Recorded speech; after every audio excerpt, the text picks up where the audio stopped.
Hi, my name is Gudrun Johnston and I am here to tell you about my Lizzie Pinafore that was in the Shetland Wool Week annual for 2021.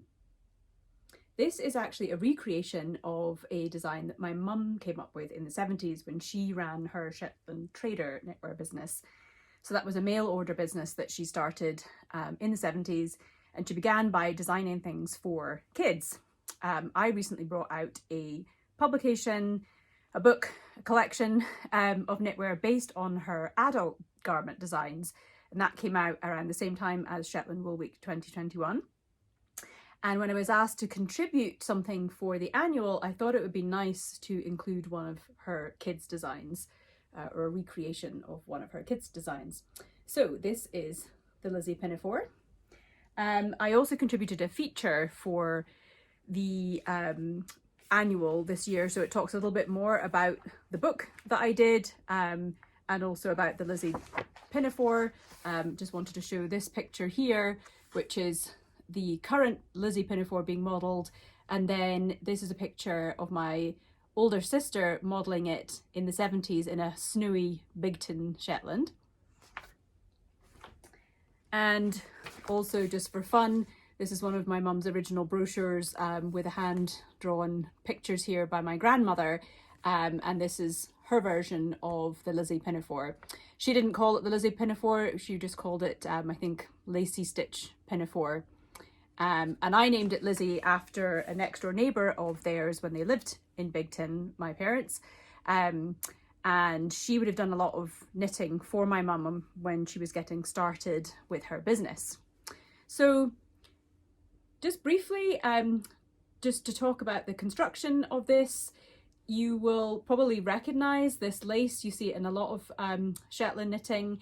It's a very common Shetland lace pattern called razor shell lace or new shell.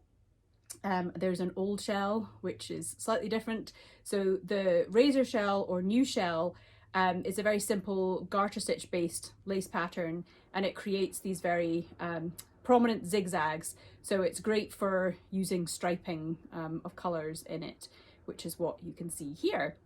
So you work this bottom up, so you cast on all your stitches and you're working in the round, and you work through the stripe sequence, and as you do that there isn't any shaping until you get to the very last few rounds of the lace pattern there, and then there's decreasing that happens evenly across that lace section, and then you're going into a simple 2x2 ribbed bodice, which is really quite simple shaping. Once you get past the armholes, you're then working flat, and you just join the shoulder straps there with a 3-needle bind off. I do recommend that when it comes to blocking the Lizzie Pinafore that you stretch out the bottom edge so that you can get a little bit of an A-line shape because of that decreasing that happened up there, and also because this lace pattern is very stretchy with it being garter stitch based.